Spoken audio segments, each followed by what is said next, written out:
Pakistan to Canada, Bharat के दुश्मनों का खात्मा हो रहा है। भारत और कनाडा के बीच के संबंध इतिहास के सबसे नाजुक दौर में हैं। हम कनाडा और खालिस्तानियों के लिंक की नहीं बल्कि पाकिस्तान और कनाडा के लिंक की आज बात करेंगे। कनाडा क्यों भारत जैसे भरोसेमंद पार्टनर को छोड़कर आतंकियों का ठिकाना बन चुके कंगाल पाकिस्तान को अपना साथी बना रहा है? किस तरह पाकिस्तान की मदद से कनाडा में खालिस्तानी आतंकी फंड फैला रहे हैं?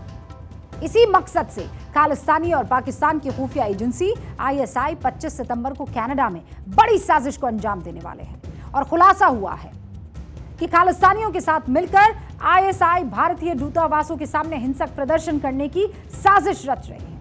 कनाडा में 25 सितंबर को भारतीय हाई कमीशन के सामने हिंसा की योजना बनाई गई है। 20 से ज्यादा खालिस्तानी आतंकियों को आईएसआई फंडिंग कर रही है ताकि कनाडा में खालिस्तानियों को पोस्टर, बैनर और कवरेज मिल सके। कनाडा में पढ़ रहे भारतीयों को भी इस साजिश में शामिल करने का मंसूबा बनाया गया है। इसके लिए सोशल मीडिया हैंडल से अफवाह फैलाने का काम पाकिस्तान खुद कर रहा है।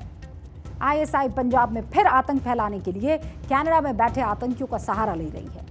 कांग्रेस सांसद अंबिका सोनी ने 27 दिसंबर 2017 को संसद में पूछा था कि क्या खालिस्तानियों को फिर सक्रिय करने के लिए आईएसआई साजिश रच रही है।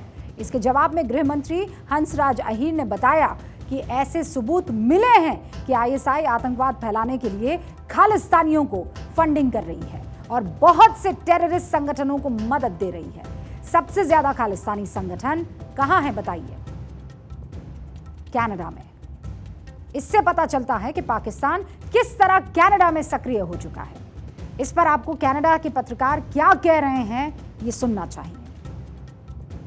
Do you think any world leader is going to back Canada in this? Is just going to take Justin Trudeau's word after seeing all of this? The average world leader in countries, they're not stupid. They're not watching CBC to get their news. They know it's all fake. So they don't live in the same reality they've concocted for you. Like, no one's going to back Canada. It makes no sense to back Canada. And you're going to put our allies in a position to choose between their allies? This isn't an enemy. This is an ally. Ding-dongs. They're part of the Commonwealth. Oh my God. How do we win this? What's our leverage here? What, you're going to make an alliance with Pakistan? A nuclear alliance with Pakistan and go blow up the... Like, is this our plan? अब जिस तरह Bharat Canada के रिश्ते तल्ख हुए हैं, उससे सबसे ज्यादा खुश तो पाकिस्तानी है। वो आपने कहावत सुनी होगी ना, बेगानी शादी में अब्दुल्ला दीवाना। पाकिस्तान को लगता है कि हर बार आतंकवाद फैलाने का अपराध उसी पर लगता है। इस बार उसे पार्टनर मिल गया है। इसी खुशी में पाकिस्तान ने भारत के खिलाफ एक से बढ़कर एक झूठ फैलाने की कोशिश कर दी। पाकिस्तान के कार्यवाहक प्रधानमंत्री इसमें सबसे आगे निकल गए हैं। पाकिस्तानी पीएम अनवरुल हक इतने बौखला गए कि निज्जर की हत्या के लिए सीधा सीधा भारत को जिम्मेदार ठहरा दिया, जिसके लिए कनाडा भी शक की बात कर रहा है। पाकिस्तानी पीएम सिर्फ यही नहीं रुके, उन्होंने आरोप लगाया और कहा कि इन विचारकों का हौसला, हिंदुत्व के इन विचारकों का हौसला अब इतना बढ़ गया है कि वो विदेश में जाकर ऐसे काम कर रहे हैं। सिख नेता की दुर्भाग्यपूर्ण हत्या उसी प्रवृत्ति को दिखाता है। पश्चिमी देशों पर अपनी खींच निकालते हुए काकर ने कहा कि अपने आर्थिक और रणनीतिक हितों को देखते हुए बहुत से पश्चिमी देशों ने इस तथ्य और वास्तविकता को नजरअंदाज करना चुना है। पाकिस्तानी प्रधानमंत्री से भी 2 कदम आगे जाकर बिलावल भुट्टो ने और भी खतरनाक जहर उगला है। बिलावल ने कहा कि भारत एक दुष्ट हिंदुत्ववादी और आतंकवादी देश है और दुनिया के सामने भारत बेनकाब हो गया है।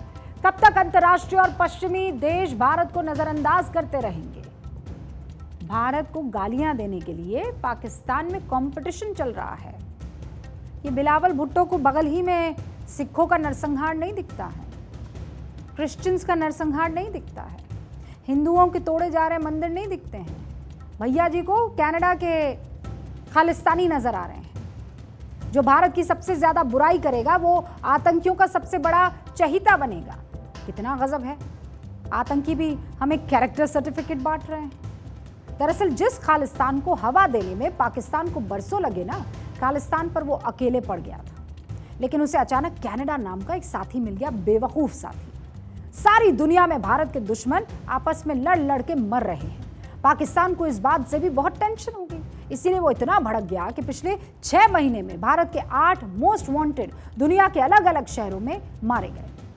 खालिस्तानी आतंकी हरविंदर रिंडा पाकिस्तान में मारा गया, हैप्पी संघेड़ा इटली में मारा गया, बशीर अहमद पाकिस्तान में मारा गया, परमजीत पंजवार मर गया पाकिस्तान में, खालिद रजा पाकिस्तान में मर गया, अवतार खांडा इंग्लैंड में मारा गया, एजाज अहमद अफगानिस्तान में मारा गया, सैयद नूर अफगानिस्तान में मारा गया, हरदीप निज्जर कनाडा में मारा गया। कल विदेश मंत्रालय के प्रवक्ता अरिंदम बागची ने खालिस्तानियों की फंडिंग को लेकर कनाडा सरकार पर सवाल भी उठाए। We obviously condemn any threat, but look, the overall, I think we should look at the larger issue. The larger issues of terrorism, and not just terrorism, but also the fact that it is being funded and supported, and we know this for some time from our western neighbor Pakistan. But the issue of safe havens and places to operate is being provided abroad, including in Canada. दरअसल Canada Pakistan के उसी नक्शे कदम पर चल पड़ा है जहां से शांति नहीं आतंक की शुरुआत होती है। पिछले 40 साल से कनाडा खालिस्तान पर नर्म रुख रखे हुए हैं। बेवकूफ मुल्क है, समझ में नहीं आ रहा है, सिख अलग है और खालिस्तानी अलग है। कोई पगड़ी पहन लेने से सिख नहीं हो जाता है। हिंदुस्तान के सिखों से सीखिए। अब कनाडा ने खालिस्तान पर स्टैंड लेकर भारत को साफ कर दिया कि वो दूसरा पाकिस्तान बन चुका है। क्लियरली बता दिया कि वो अब गलत राह पर निकल चुका है और उसका अब वापस लौटना बड़ा मुश्किल दिख रहा है। लेकिन अब ये नया भारत है और नया भारत जानता है कि वतन में रहने वाले और वतन के लोग जो बाहर किसी और वतन में रहते हैं, उनकी सुरक्षा कैसे करनी है।